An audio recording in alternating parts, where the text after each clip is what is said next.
አትጥሉትም እንዴ እንደሚያስጨንቃችሁ? ኧረ በስመ አብ ድንጋይ ተሸክሞ ተራራ መውጣት እንደሚከብደው መድኃኒዓለም። ተራራ የመንግስተ ሰማያት ምሳሌ ናት። ተራራ ሲወጡ በጣም ብዙ ድካም እንዳለ ሁሉ መንግስተ ሰማያትም ለመግባት ድካም አለው።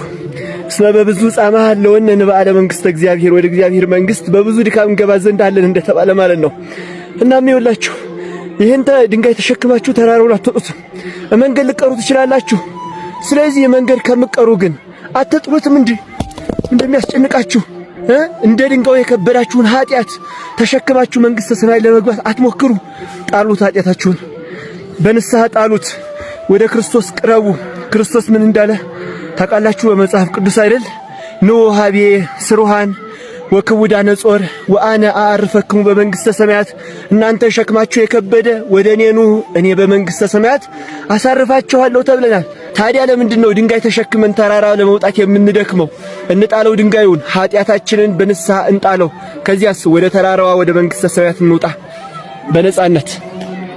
ንስሐ ገብተን ሥጋ ወደሙ በመቀበል ጉዞ ወደ መንግስተ ሰማያት በደስታና በነጻነት።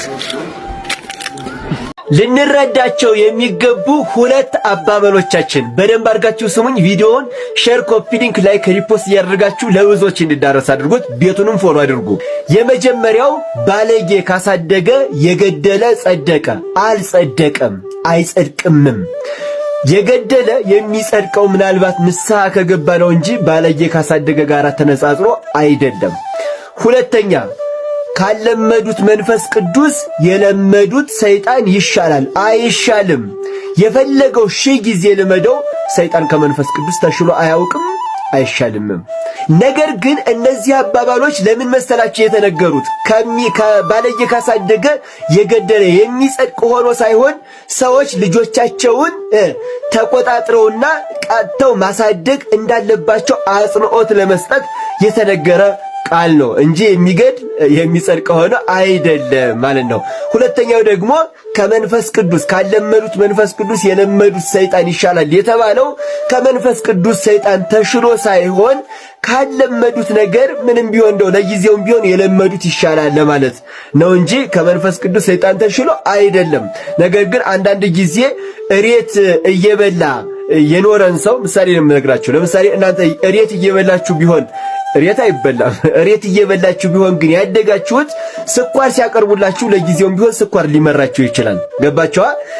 ከዚያ ከስኳር ጥሩ ነገር ነው። ከጥሩ ነገር ግን እሬቱ የለመዳችሁ ሊሻላችሁ ይችላል እንጂ ከዚህ አንጻር ነው እንጂ የተነገረው ከመንፈስ ቅዱስ ሰይጣን ተሽሎ አይደለም። እስኪ እናንተ የምታውቁትን አባባል ጻፉልኝ። ትላንትና በታሪክ አዋቂነቱ የምንወደውና የምናከብረው ታዬ ቦጋለ ዛሬ የትላንት ኢትዮጵያና የዛሬ ኢትዮጵያ ብሎ ሲያወዳድር ማየት እጅግ በጣም ያሳፍራል። ሰው በአንድ ጊዜ ለፖለቲካ ሲል፣ ሰው ለአንድ ጊዜ ለሆዱ ሲል፣ ሰው በአንድ ጊዜ ለተለያየ ጥቅም ሲል ህሊናውን ሸጦ እንደ ቫምፓየር መቀየር ግን በጣም አሳፋሪ ተግባር ነው። ኢትዮጵያና የሆነ ኢትዮጵያ የተለያዩ ናቸው። ዶክተር አብይ የሚደግፋት ኢትዮጵያና ቴዲ አፍሮ የሚደግፈው ኢትዮጵያ አይደለም። ሲጀመር ቴዲ አፍሮ የሚይዘው ሰንደቅ ዓላማ ምን አይነት ነው? ቀላል እኮ ነው። ምንም ሳትደክም መብት የለው መብቱ ነው። ግን እኔም መተቸት መብት አለኝ። ደስ የሚለው እሱ ነው። ቴዲ የሚፈልገውን የማቀንቀን መብት እንዳለ ሁሉ እኔ ቴዲን የመቃወም መብት አለኝ። ቴዲን የመደገፍ ደግሞ ሌሎች ኢትዮጵያውያን መብት አላቸው። ግን የትኛው ነው አሪፍ ነው? ሞአንበሳ ሁልጊዜ ቴዲ ጋር አለ። ሞአንበሳ ማለት ዘእምነገደ ይሁዳ ነው። መጀመሪያ ዘእምነገደ ኢትዮጵያ አይደለም፣ ይሁዳ ነው። ንጉሥ ሰለሞን ጋር ነው ትሬስ የሚያደርገው።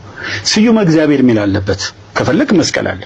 ሶ it doesn't represent ሙስሊሞችን ሪፕሬዘንት አያደርግም። መስቀል አለው እኮ። ኢትዮጵያ አንድ ጊዜ የተመሰረተች ናት። ማንም ዳግም ሊመሰርታት የማትቻል ጥንታዊት ታሪካዊት ሀገር ናት። ኢትዮጵያ የቀደሙት ነገስታት የቀደሙት አባቶቻችን ዋጋ ከፍለው ደረታቸውን ለጦር እግራቸውን ለጠጠር አንገታቸውን ለሰይፍ ጭንቅላታቸውን ለመጻፍ ጀርባቸውን ለጅራፍ ሰጥተው ያቆዩት ሀገር ናት።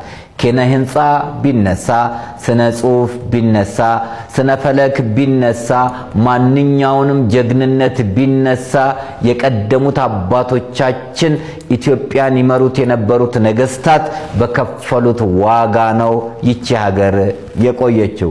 ለምንድነው ትላንትናን ለማጣጣል የምንሞክረው?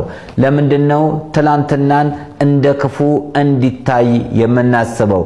ለምንድነው ትላንትና አባቶቻችን የከፈሉልንን ዋጋ ያጥንታቸውን ስብርባሪ የደማቸውን ፍሳሽ የስጋቸውን ቁራጭ ዋጋ ከፍለው ያቆዩአትን ሀገር እንደ ተራ ነገር የምናየው? በየትኛውም በጥበቡም እንበለው በተጋድሎ ይችን ሀገር ያቆዩአት ያሁን መሪዎች ሳይሆኑ የትላንትናው ጀግኖች አባቶቻችን ናቸው። ታዲያ ታዬ ያ ሁሉ የታሪክ ምሁርነት ያ ሁሉ የታሪክ አዋቂነት ወዴት ሄደ? እጅግ በጣም ያሳዝናል። ሰው እንዴት በአንድ ጊዜ ከከፍታ ላይ ተፈጥፍጦ ይወድቃል? ኢትዮጵያ የትላንትና ከፍታዋ ዳግም እንደሚመለስ እናምናለን። የትላንትና ጀግንነቷ እንደሚመለስ እናምናለን። የትላንትና ክብሯ፣ ዝናዋ፣ ማሟ፣ ሰንደቅ ዓላማዋ ከፍ እንደሚል እናምናለን። ኢትዮጵያውያን ገንዘባችን ዶላር፣ ጀግንነታችን በዓለም ላይ የተመሰከረልን ቀዳማዊ ኃይለ ሥላሴ ንጉሠ ነገሥት ዘኢትዮጵያ ጃንሆይ ወታደሮቹን በሚልኩበት ሰዓት ከ6000 በላይ የሆኑ በዓለም በርካታ ወታደሮች ወደ ኮሪያ ሲሄዱ በቁጥር ብዛት የታወቀው የኢትዮጵያ ጦር በጀግንነት ሲናገሩም እኮ የሄዱበት መሰረታዊ ዓላማ እንዲላል በዓለም ኃያልና አቅም ያለው ደካማን እንዳያጠቃ የተከፈለ መስዋዕትነት ይላል። እኛ ኢትዮጵያውያን ለደካሞች የምንራራ፣ ለደካሞች የምናዝን፣ ከደካሞች ጎን የምንቆም፣ መስዋዕትነትን የምንከፍል ጀግኖች የጀግኖች ልጆች ነን። አባቶቻችን ከሀገራቸው አልፎ ኮሪያ ጭንቀት ውስጥ በሆነችበት ሰዓት፣ መከራ ውስጥ በሆነችበት ሰዓት፣ የሰው ኃይል በሚያስፈልግበት ሰዓት እኛ ኢትዮጵያውያን ኮሪያ ድረስ ዘመትን። ነዳጅ ፐር ሊትር በአንድ ቀን ውስጥ 25 ብር ጨምሮ አደረ። ምን ማለት ነው ይሄ? አንድ የነዳጅ ማደያ ባለቤት አንደርግራውንድ ካሉት 8-10 ታንከሮች መካከል 2 ታንከሮች ፉል ሆነው ቢያድሩለት 120,000 ሊትር ነዳጅ፣ እያንዳንዷ ሊትር ነዳጅ በ25 ብር አፕግሬድ አድርጋ አደረች ማለት ነው። ከጅቡቲ የመጡ ካሉት ቦቴዎቹ መካከል ቢያንስ 4 መንገድ ላይ ቢያድሩ 100,000 ሊትር ነዳጅ በጠቅላላው ይህ ባለ ሀብት ምንም ሳይሰራ ከ8 እስከ 10 ሚሊዮን ብር ሀብቱ አፕግሬድ አደረገ። እኔና እናንተስ በዚህ በነዳጅ መወደድ ምክንያት 60 ብር የምንገዛው ቲማቲም 100 ብር ቢገባ ገበያችን ሳይጨምር በየአንዳንዱ ኪሎግራም ቲማቲም ላይ 40 ብር እኛ ላይ ጫና አሳደረ ማለት ነው። በሚቀጥሉት ዓመታት 40 ብር እየተጨመረብን ነው ማለት ነው። እንግዲህ የምንገዛቸው ሸቀጦችን ይዋቸው ምን ያህል ጫና ሊያሳድሩብን እንደሚችሉ። ካፒታሊስት ፍርደ ገምድል ናት። ኢትዮጵያ ውስጥ 547 የፓርላማ መቀመጫዎች አሉ። እነዚህ መቀመጫዎች ለማግኘት ቅብጥሴ ቁጥር ያላቸው ፓርቲዎች ይወዳደራሉ።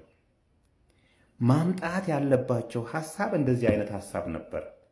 ነገር ግን የሚወዳደሩት የሆነ ብሔር ስለሆኑ የሆነ ብሔር አባል ስለሆኑ እንጂ ሐሳብ ኖሯቸው ለብሔሩም ሆነ እንደ ሀገር ለሀገር የሚጠቅም ሐሳብ ስላመጡ አይደለም።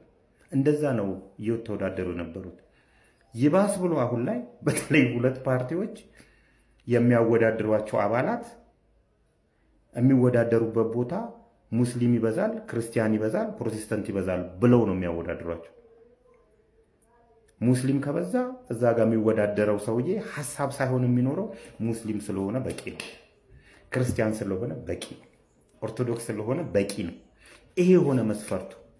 ስለዚህ መቀመጫውን ተቀምጠውበት ለኢትዮጵያ ሕዝብ አንዳች ጥቅም ለማምጣት ሳይሆን ለራሳቸው፣ ለሆዳቸው፣ ለመተዳደሪያቸው፣ ለልጆቻቸው፣ ለስራ አንዳንዴም የሚተኙበት ቦታ እንጂ የሀሳብ ቦታ ሊሆን አልቻለም። እንዴት አንድ ሰው በሃይማኖቱ ብቻ ይወዳደራል? እንዴት? በምን? አረ ሀሳብ ውለዱ። አረ ከጫላ ገላግሉን ጎበዝ።